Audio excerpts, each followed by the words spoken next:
This channel does not promote any violent, harmful, or illegal activities. All content provided by this channel is meant for an educational purpose only.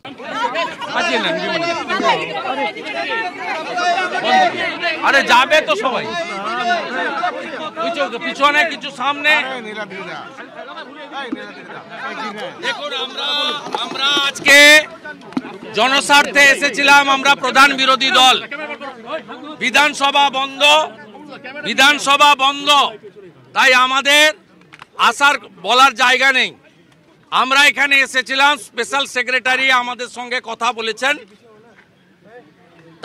আমরা বলেছিলাম যে আপনাকে 13ই December Karnataka সরকার জানিয়েছে আপনি কেন ব্যবস্থা নেননি আমাদের স্পেশাল সেক্রেটারি বললেন আমাদের অনেকগুলো অভিযোগ ছিল দাবি ছিল তিনি প্রথমত আমাদের দাবি আমরা বলিনি আমরা বলেছিলাম স্টেট গভর্নমেন্টের হাইয়েস্ট চেয়ারের উপরে অ্যালিগেশন আপনারা যে ইনভেস্টিগেশন করছেন সিআইডি কে পাঠিয়েছেন আরজি করের মতো এখানেও এভিডেন্স ডিস্ট্রয় করার জন্য পাঠিয়েছেন এটা হেলথ কনকারেন্ট লিস্টে আছে ড্রাগ কন্ট্রোল অথরিটির প্রতিনিধি এবং স্টেট গভর্নমেন্টের প্রতিনিধি থাকবে আপনাদের মুখ্যমন্ত্রীকে বলুন চিফ জাস্টিসকে মুখ্য সচিবকে লিখতে যাতে তারা একটা সিটিং জাজ প্রোভাইড করেন আর সিআইডি যদি থাকে ভারত সরকারকে লিখতে বলুন সিবিআই যাতে তার অফিসার দেয় সিট বানান সিআইডি সিবিআই সেন্ট্রাল গভর্নমেন্টের ড্রাগ কন্ট্রোলের প্রতিনিধি আপনাদের যারা এসএমআইএস তার প্রতিনিধি হেলথের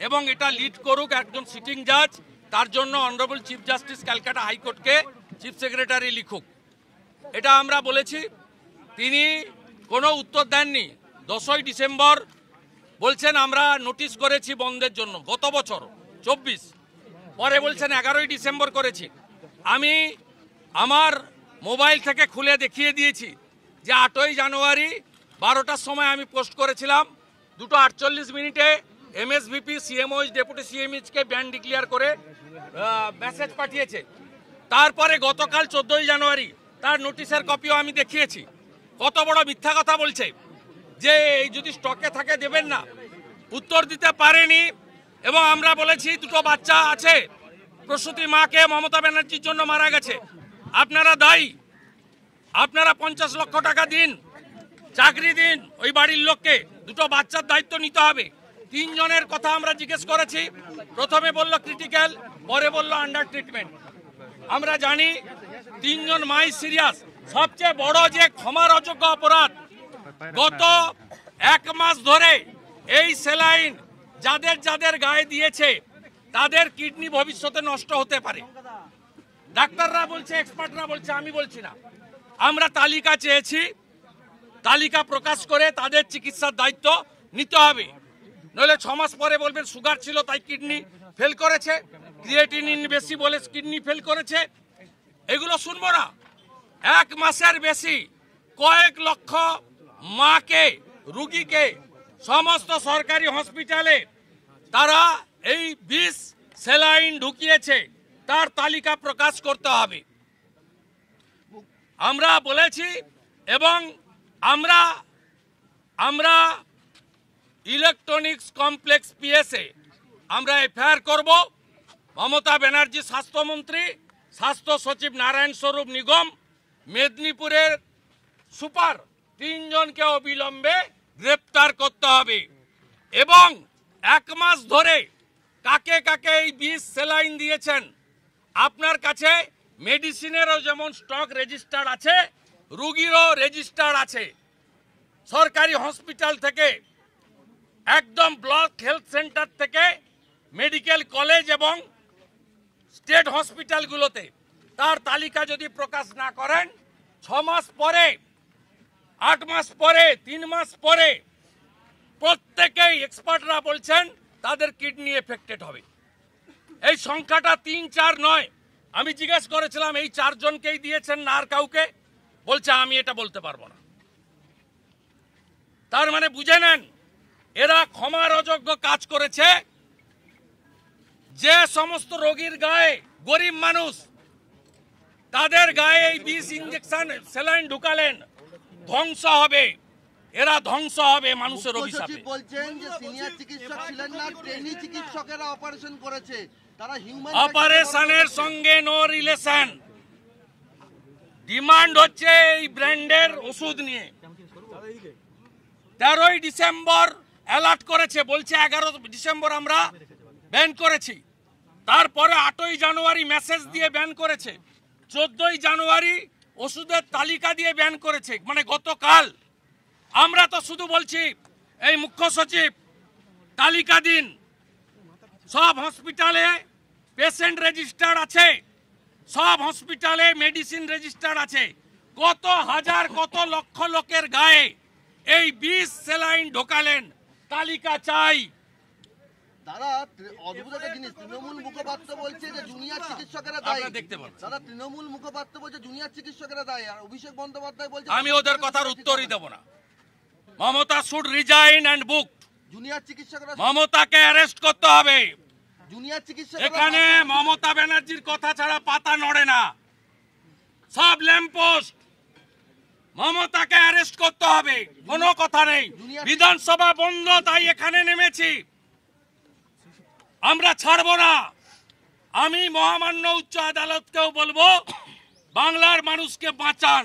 জুনিয়র চিকিৎসকরা স্বাস্থ্য সচিবের অপসারণ চেয়েছেন, বলেছেন ওরা কি চেয়েছে, আবার কখন ফিশ ফ্রাই খেতে যাবে আমি জানি না। বলছি জ্যোতিপ্রিয় মল্লিক স্বাস্থ্য ভবনের সামনে আপনারা দেখছিলেন এতক্ষণ বিরোধী দলনেতা শুভেন্দু অধিকারী বক্তব্য রাখছিলেন। আজ স্বাস্থ্য ভবন অভিযানে যান বিরোধী দলনেতা শুভেন্দু অধিকারী সহ আরো তার নেতৃত্বে অনেকে ছিলেন এবং তারা একগুচ্ছ দাবি দাওয়া জানিয়েছেন। তাদের কি কি দাবি দাওয়া রয়েছে সেই দাবি দাওয়ার কথা তিনি তুলে ধরলেন। এদিকে স্যালাইন কাণ্ডে তদন্তের অভিমুখ নিয়ে কি প্রশ্ন তুলে দিলেন অভিষেক বন্দ্যোপাধ্যায়। সরকার ও দলের বিপরীত অবস্থান তৃণমূলের সর্বভারতীয় সাধারণ সম্পাদকের। কাউকে ফাঁসাতে হবে, ধরে নিয়ে তদন্ত করা ঠিক নয় মন্তব্য করছেন অভিষেক বন্দ্যোপাধ্যায়। প্রসূতিদের অস্ত্রোপচারের সময় ছিলেন জুনিয়র ডাক্তাররা, কোনো সিনিয়র ডাক্তার ছিলেন না, দোষীদের শাস্তি পেতেই হবে। গতকালই বলেন মুখ্য সচিব জুনিয়র ডাক্তারদের জন্যই মৃত্যু হয়েছে বলে গতকাল কার্যত তোপ দাগেন কুণাল ঘোষ। প্রিলিমিনারি ইনকোয়ারি করে একটা রিপোর্ট দিয়েছে, যেখানে প্রাথমিকভাবে দেখা যাচ্ছে কি there is a negligence, serious negligence on the part of the unit যারা ওখানে তখন ডিউটিতে ছিলেন। প্রাথমিকভাবে যেটা হয় কি সবসময় একজন সিনিয়র ডক্টরের প্রেজেন্সেই এটা করা হয়, কিন্তু ওখানে যারা ছিলেন ওরা ট্রেনি ডক্টরস, ওরাই এটাকে হ্যান্ডেল করেছেন। সেই জন্য আমরা মনে করি it is not as per the standard operating procedure and as per the guidelines. যে ডিটেল ইনভেস্টিগেশনস করার পরে আমরা কাদের কি ইনভলভমেন্ট আছে বা কারা কীভাবে এই কাজের সঙ্গে বা এই ট্রিটমেন্ট প্রসেসের সঙ্গে যুক্ত ছিলেন, কি নেগলিজেন্স আছে, কত এক্সটেন্ট অফ নেগলিজেন্স আছে, এটা ডিটেল ইনভেস্টিগেশনে জানা যাবে। বড় যে অভিযোগ আসছে সেটা হচ্ছে যখন বুঝেছেন গোটা জিনিসটা একটা সমস্যা তৈরি হয়ে গেছে, তখনও তারা কিন্তু যথাযথ ব্যবস্থা নেননি। কাঁচা হাতে কাজ হয়েছে, সিনিয়ররা ছিলেন না ওই ওটিতে, কে কে ঢুকেছিলেন কে কে ঢোকেননি, তার সমস্ত রকম বিভিন্ন সূত্রে গোটা বিষয়টা এসে গিয়েছে। এবং তাড়াহুড়ো করতে গিয়ে এমন সব রেকর্ড করেছেন, একই সময় একই ডাক্তার পাশাপাশি দুটো টেবিলে দুটো ওটি করছেন একই অ্যাপ্রন পরে, যেটা হতে পারে না, সেই সব রেকর্ড করে বসে আছে। এরাই সব রাত জেগে দাবি এক দফা এক করেছে, দাবি এক দফা এক, নিজেদের কাজ করার নাম নেই, সরকারের ভুল ধরতে যাচ্ছে। এর মধ্যে এমন 2-3 জন আছেন একদম দাবি এক দফা এক, যাদের জন্য এই মৃত্যু হয়েছে বা বাকিদের এত কষ্ট, তাহলে তাদের বিরুদ্ধে শুধু বিভাগীয় ব্যবস্থা নয়, তাদের বিরুদ্ধে আইনি ব্যবস্থা নিতে হবে। সেই ধারাগুলো দিয়ে এদের এসে অ্যাকশন হওয়া উচিত। তদন্ত চলছে, যদি কারোর গাফিলতি এখানে পাওয়া যায় তার বিরুদ্ধে কঠোর থেকে কঠোরতম ব্যবস্থা নেওয়া হবে। এবং আমরা এগুলো আগেও করেছি, দলমত নির্বিশেষে প্রশাসন ব্যবস্থা নিয়েছে যে বিরোধী রাজনৈতিক দলের কাউকে ফাঁসাতে হবে, জটায়ুর তদন্ত আগে থেকে ঠিক করে নেয় এই লোকটাকে ফাঁসাতে হবে, তারপর তদন্ত প্রক্রিয়া শুরু হয়।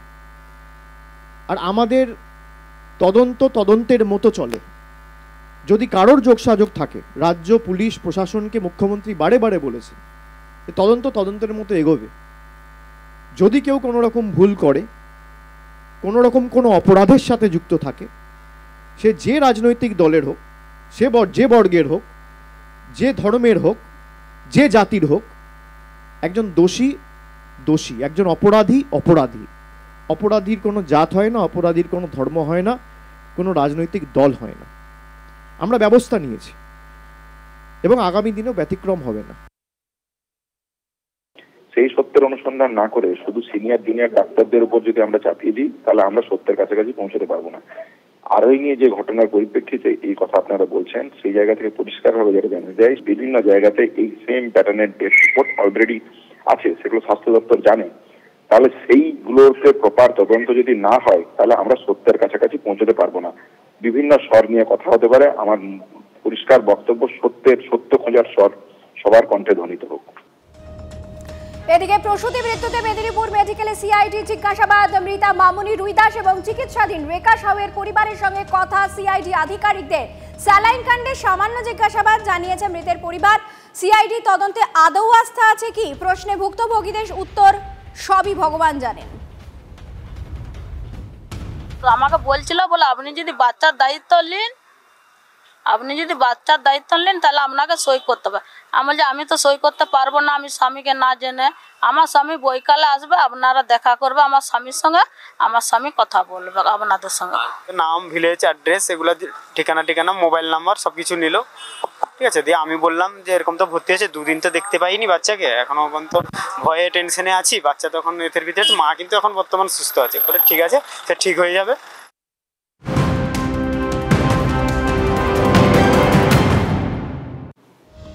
আর এবার একটু বাঘা যতীনের দিকে নজর রাখা যাক। বাঘা যতীনে বহুতল বিপর্যয়ের দায় ফের বামেদের ঘাড়ে চাপালেন মেয়র।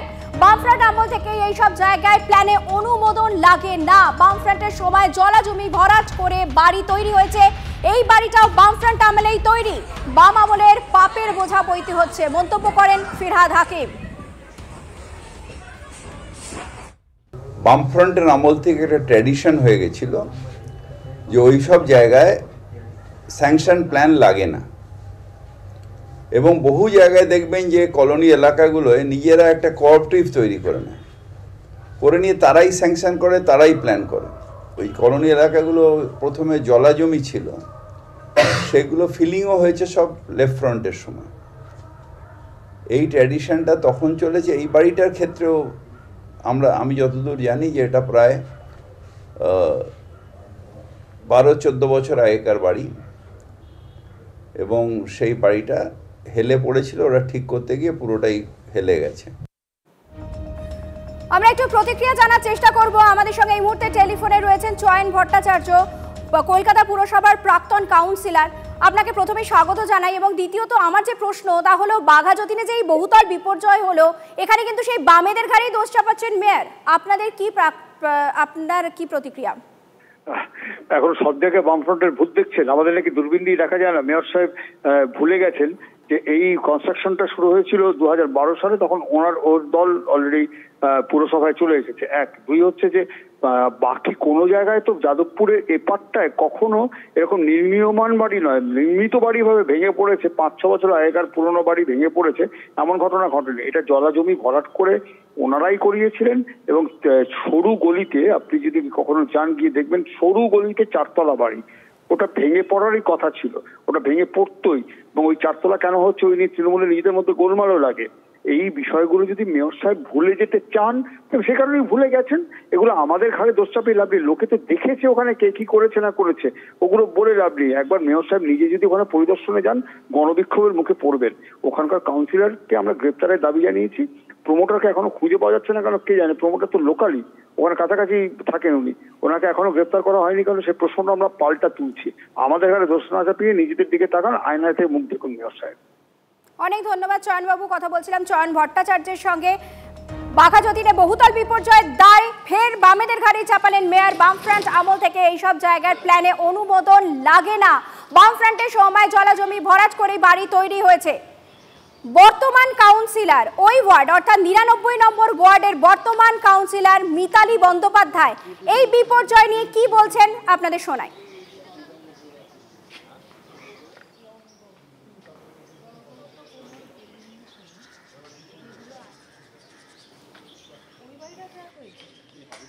চারতলার পারমিশন দেওয়া হয় না, আমি দেই না, আমি তো এই ওয়ার্ডে বর্তমান কাউন্সিলর। কত তলা পর্যন্ত এখানে? আমি 3 তলা পর্যন্ত করে, কিন্তু 3 তলা করলেও তাকে পারমিশনটা নিতে হয়। 10 সালে আমি কাউন্সিলর ছিলাম এই ওয়ার্ডে, কিন্তু 10 সালের আগে তো হয়েছে বাড়িটা। আমি তো 2010 এর আগে হয়েছে বলছে তাই।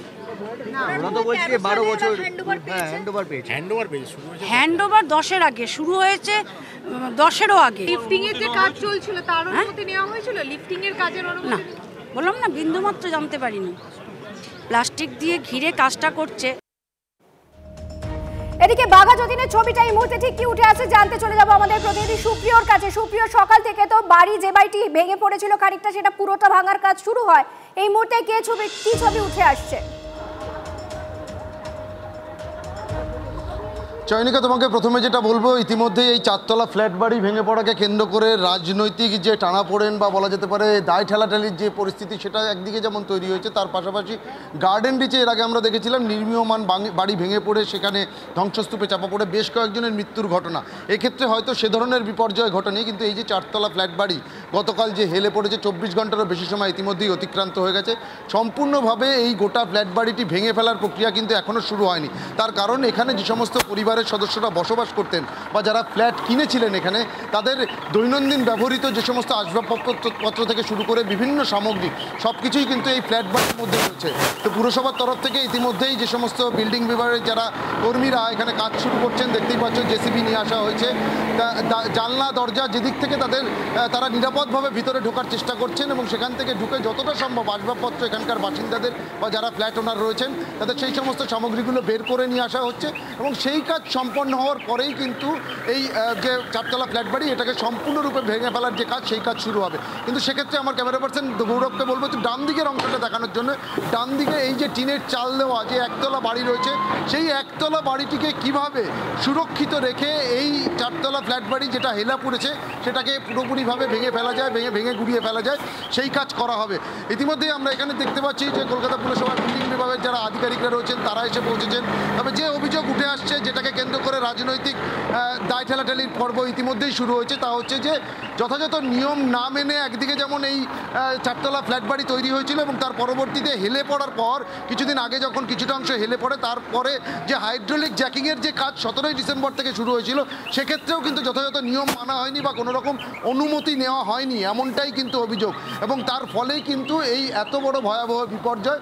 যদিও কোনো রকম প্রাণহানির ঘটনা ঘটেনি, তবে এখানকার যারা ফ্ল্যাট ওনাররা ছিলেন তারা কিন্তু রীতিমতো অসহায় অবস্থার মধ্যে রয়েছেন, কারণ তারা কি করবেন, কোথায় যাবেন, কিছুই কিন্তু তারা বুঝতে পারছেন না। ইতিমধ্যেই তদন্ত শুরু হয়েছে।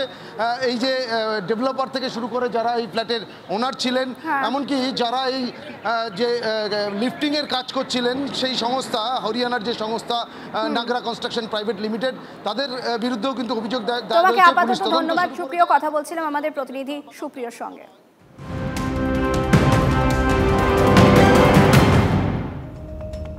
চোখ রাখবো আরো একটি গুরুত্বপূর্ণ খবরে। কাঁথি সমবায় ব্যাংকের নির্বাচন নিয়ে তৃণমূলের গোষ্ঠীদ্বন্দ্ব বেড়েই চলেছে। মূল পরিচালন সমিতির 15 জনের হবে আর তারাই ঠিক করবেন কে হবেন ব্যাংকের চেয়ারম্যান। দ্বিতীয় রাউন্ডে ঢুকতে 15 আসনের জন্য কিনা দাবিদার 30 জন। ইতিমধ্যেই যুযুধান দুপক্ষ, মানে উত্তম বারিক এবং অখিলগিরি গোষ্ঠীর সমস্ত সদস্য মিলিয়ে 30 জন মনোনয়ন জমা দিয়েছেন। একরার বিধায়ক তরুণ মাইতি, জেলা পরিষদের কর্মাধ্যক্ষ মানব পড়ুয়ার মতো অনেকেই মনোনয়ন জমা দিয়েছেন। যদিও অখিলগিরি বলছেন দলের নির্দেশ ছাড়া যারা মনোনয়ন জমা দিয়েছেন দল তাদের বিরুদ্ধে ব্যবস্থা নেবে। তরুণ মাইতি সহ একাধিক প্রার্থীর স্পষ্ট দাবি, তারা দলের নির্দেশেই মনোনয়ন জমা দিয়েছেন। 16ই জানুয়ারি মনোনয়নপত্র প্রত্যাহারের দিন স্পষ্ট হবে দুই গোষ্ঠীর লড়াই ঠিক কোন জায়গায় দাঁড়িয়ে। আমাদের সভাপতি সুব্রত বক্সির কাছে যে নাম হয়েছিল তাতে নিশ্চিতভাবে আমার নামটা ছিল। আমাকে দলের নির্দেশ আছে, আমি তাই নমিনেশন তুলতে এসেছি। রাজনীতি করতে এসেছি, লোকে স্লোগান দিতেই পারে, রাজনীতি করতে এসেছি তো যাদের অভ্যেস স্লোগান দেওয়া তারা দেবে। আমি আমার দলের নির্দেশে নমিনেশন তুলবো, এই জন্য এসেছি। স্লোগান দিলে দেবে, তো অসুবিধা কী আছে। মমতা বন্দ্যোপাধ্যায় যেটা সিদ্ধান্ত নেবেন, যেই নামগুলো আসবে রবিবার, সেই ফাইনাল যারা ডাইরেক্টর পদে নমিনেশন করবেন আমাদের দলের পক্ষ থেকে, যেটা অ্যাপ্রুভাল দেবেন নেত্রী, তারাই নমিনেশন করবেন। এর বাদ বাকি আর কেউ নমিনেশন করবে না। অভিযোগ জানাতে এই মুহূর্তে রাজ্যের বিরোধী দলনেতা শুভেন্দু অধিকারী ইলেকট্রনিক কমপ্লেক্স থানায়, সেই ছবি আপনারা দেখতে পাচ্ছেন। আমরা চলে যাব আমাদের প্রতিনিধি সৌরভের কাছে। সৌরভ, আইনের বইটা দেখাবেন সামনের মলাটটা।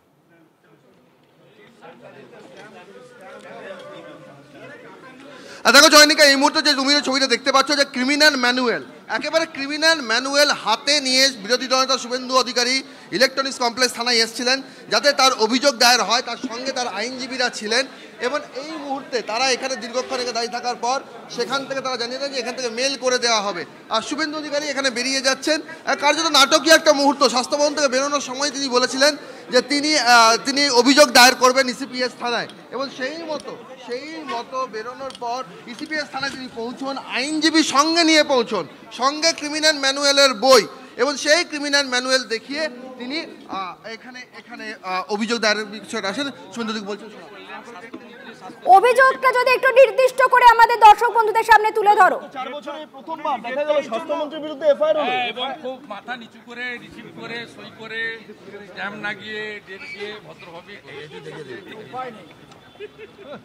আপনি দেখেন, এটা আপনার। আমি এই মুহূর্তে অসীম বিশ্বাস এবং সেই এফআইআর কপি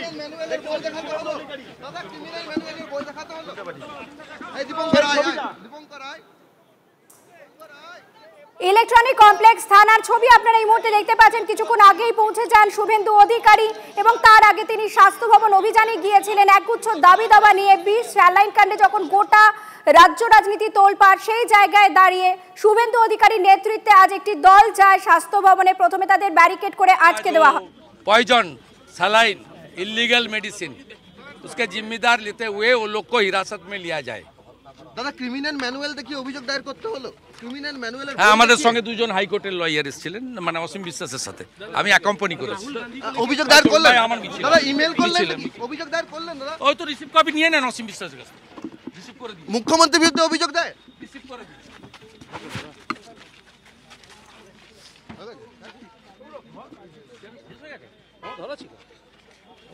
আমরা কি আগের বাইকটা পেয়ে?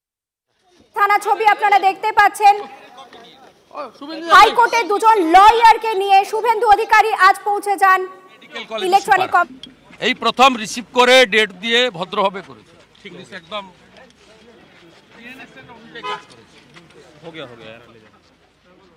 অসীম বিশ্বাসকে ধরিয়েছে। থানা থেকে এই মুহূর্তে তিনি বেরিয়ে গেলেন। এর আগে স্বাস্থ্য ভবন অভিযানে যান এবং সেখানে একগুচ্ছ দাবি দাওয়া জানানো হয় তাদের তরফ থেকে।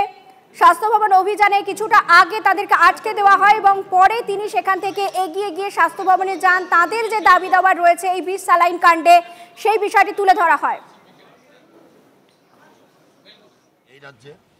এই রাজ্যের একজন অমানবিক মুখ্যমন্ত্রী, দুর্নীতিপরায়ণ মুখ্যমন্ত্রী, হিন্দু বিরোধী মুখ্যমন্ত্রী, একের পর এক তার দলের আজকে সে যেভাবে তার দলের লোকেরা খুন হচ্ছে, স্বাস্থ্যকেন্দ্র আজকে দুর্নীতির আতুরঘর, জেহাদি ব্যবস্থা আজকে যেভাবে পশ্চিমবঙ্গে চলছে, ইউনিট সরকারের থেকে খারাপ অবস্থা পশ্চিমবঙ্গের সরকার।